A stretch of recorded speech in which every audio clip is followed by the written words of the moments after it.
लेकिन अगर आपको जीवन में कोई भी बड़ा मुकाम हासिल करना है तो आपका मन आपके काबू में होना ही चाहिए, क्योंकि अगर आपका माइंड आपके कंट्रोल में होगा तो आपके अंदर डिसिप्लिन और पेशेंस जैसी क्वालिटीज खुद ब खुद आ जाएंगी। और इसीलिए आज के इस वीडियो में मैं आपको 4 ऐसे तरीके बताने वाला हूं जिनकी मदद से कोई भी अपने मन को कंट्रोल में रख सकता है। तो वीडियो को अंत तक पूरा देखना। Number 4, detachment from temporary pleasures. हमारा मन ना बहुत चंचल होता है और ये हमेशा खुशी और मजे की तलाश में रहता है। मन हमेशा चाहता है कि वो अच्छा महसूस करे और यही चीज सभी समस्याओं का कारण भी बनती है, क्योंकि हमारे मन को इस चीज से कोई मतलब नहीं होता कि जिस चीज से वो मजा ले रहा है वो उसके लिए अच्छा है भी या नहीं। जैसे एक आदमी जो शराब पीता है वो शराब इसलिए पीता है ना क्योंकि उसको ऐसा करने से मजा मिलता है। हालांकि अंदर ही अंदर वो इंसान ये चीज खुद जानता भी है कि ये चीज उसके लिए कितनी खतरनाक है, लेकिन वो अपने मन को काबू नहीं कर पाता। इसीलिए अगर मन को काबू करना है तो सबसे पहले हमें खुद को इन टेम्पररी प्लेजर्स से डिटैच करना होगा। टेम्पररी प्लेजर्स यानी मटीरियलिस्टिक चीजों से मिलने वाला सुख।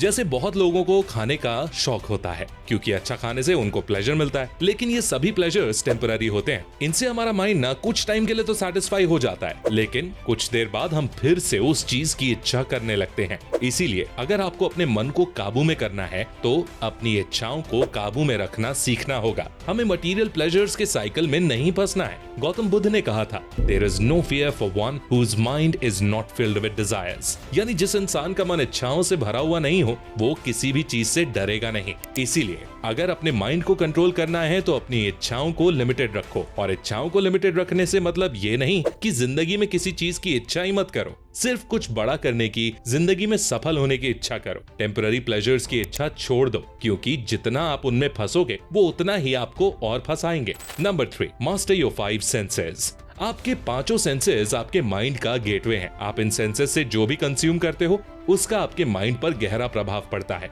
गीता में भी कहा गया है कि अगर आपको अपने माइंड को मास्टर करना है तो पहले अपने 5 सेंसेस को मास्टर करना होगा। जिस तरह का फूड आप अपनी बॉडी में डालते हो वही डिसाइड करता है कि आपकी बॉडी कैसी होगी। ठीक उसी तरह जिस तरह का कंटेंट आप अपने माइंड में डालते हो इन 5 सेंसेस के जरिए, उससे ही डिसाइड होता है कि आपका माइंड कैसा होगा। आजकल के लोग अपने सेंसेस को गलत चीजों में इंडल्ज कर लेते हैं, जैसे जंक फूड, सोशल मीडिया पर गलत कंटेंट देखना, गलत तरह के गाने सुनना एटसेट्रा। आप इन चीजों में जितना ज्यादा इंडल्ज होगे ना उतना ही इनमें फंसते जाओगे और आपका माइंड उतना ही वीक होता जाएगा। इसीलिए आप अपने 5 सेंसेस के जरिए क्या इंफॉर्मेशन अपने माइंड में डाल रहे हो इस पर गौर करिए, और जितना हो सके पॉजिटिव और सही तरीके का कंटेंट ही अपने माइंड में डालिए, क्योंकि अगर करेले के बीज को लगाओगे तो फिर आम तो खाने को नहीं मिलेंगे ना। उसी तरह अगर नेगेटिव और टॉक्सिक कंटेंट कंज्यूम करोगे तो उसका रिजल्ट भी वैसा ही मिलेगा। इसीलिए सेंसेस को बहुत अच्छे से कंट्रोल करना सीख लो। Number 2, meditate.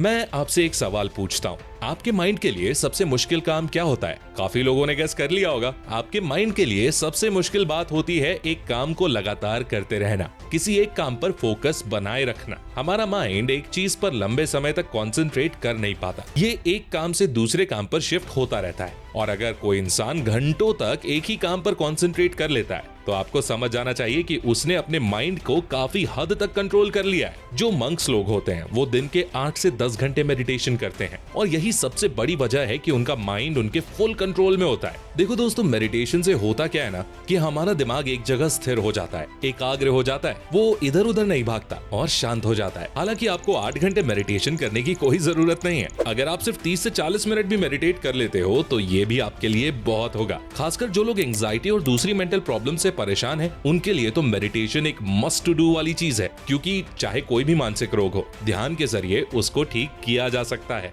अब बात करते हैं कि आखिर ध्यान होता कैसे है। देखो, ध्यान करने का बेस्ट टाइम सुबह होता है, तो सुबह उठकर अपनी डेली एक्टिविटीज से फुर्सत होकर फिर आप कहीं पालथी मारकर बैठ जाइए, अपनी कमर और रीढ़ की हड्डी को सीधा रखें, लंबी गहरी सांस लें, सांस बाहर छोड़ें और अब अपना पूरा ध्यान अपनी सांसों पर लगाएं। अपनी हर एक सांस को गौर से ऑब्जर्व करें। अगर आप सांस पर ध्यान नहीं लगा पा रहे तो आप किसी मंत्र या जाप पर भी ध्यान लगा सकते हैं, जैसे ओम का उच्चारण करिए। दोस्तों, चाहे थोड़ी देर ही क्यों ना सही, लेकिन मेडिटेशन करें जरूर, क्योंकि जिस तरह शरीर की एक्सरसाइज करने से शरीर मजबूत होता है वैसे ही मेडिटेशन से माइंड की एक्सरसाइज होती है और आपका माइंड आपके कंट्रोल में रहता है।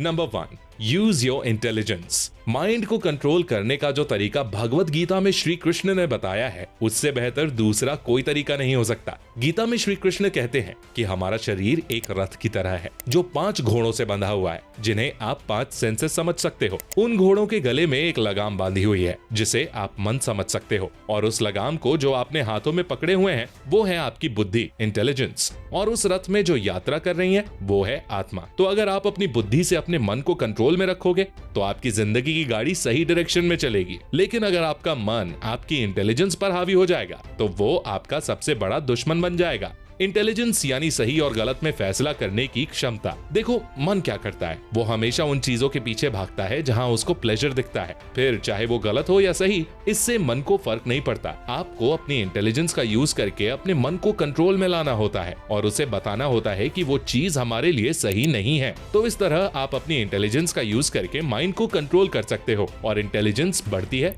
नॉलेज से, और नॉलेज बढ़ाने के लिए आपको बुक्स पढ़नी चाहिए, महान लोगों की बायोग्राफीज पढ़नी चाहिए, ताकि आप उनके जीवन से सीख पाएं और समझें कि क्या सही है और क्या गलत। और इस समझदारी के दम पर ही आप अपने माइंड को कंट्रोल कर पाओगे। अगर माइंड को कंट्रोल करने का आपके पास कोई तरीका है जो मैंने इस वीडियो में कवर नहीं किया तो आप हमें कमेंट करके जरूर बताइए। मैं अपने सभी पॉइंट्स को आपके लिए एक बार समराइज कर देता हूँ। Number 4, detachment from worldly pleasures. आपका माइंड हमेशा प्लेजर्स के पीछे भागता है। वो हमेशा वो काम करने की कोशिश करता है जिससे उसको अच्छा फील हो, लेकिन ज्यादातर मटेरियल प्लेजर्स टेम्पररी होते हैं, और जितना जल्दी आप इन टेम्पररी प्लेजर्स के पीछे भागना छोड़ दोगे ना, उतना ही जल्दी आपका माइंड आपके कंट्रोल में आ जाएगा।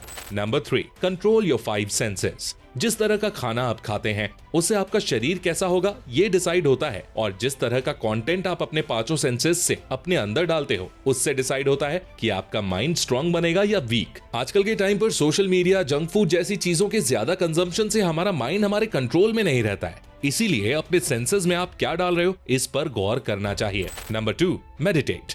हमारे मन की फितरत होती है एक विचार से दूसरे विचार पर उछलने कूदने की। ये कभी एक काम पर एकाग्र नहीं होना चाहता, इसीलिए माइंड के लिए सबसे हार्ड एक्सरसाइज होती है मेडिटेशन। और मेडिटेशन के बल पर ही माइंड को कंट्रोल में लाया जा सकता है, क्योंकि मेडिटेशन करने से हम अपने माइंड को एक चीज पर फोकस करने के लिए ट्रेन कर सकते हैं। Number 1, use your intelligence. आपके मन को सही और गलत से मतलब नहीं होता, इसे जो अच्छा लगता है ये बस वही करने की इच्छा रखता है। सही और गलत की समझ हमारी इंटेलिजेंस को होती है, और इसी सही गलत की समझ से हम अपने माइंड को सही डायरेक्शन दे सकते हैं और उसे कंट्रोल कर सकते हैं। तो दोस्तों, आज के लिए बस इतना ही। उम्मीद करता हूँ कि आप सभी को ये वीडियो पसंद आई होगी। पसंद आई है तो अपने दोस्तों के साथ शेयर करिए। कोई भी क्वेश्चन या सजेशन है तो कमेंट करके बताइए, और ऐसी ही गजब की वीडियोस देखने के लिए हमारे चैनल को सब्सक्राइब करके बेल आइकन दबाना बिल्कुल मत भूलना। मैं मिलता हूँ आपसे अगली वीडियो में, तब तक के लिए take care, love you all and all the best.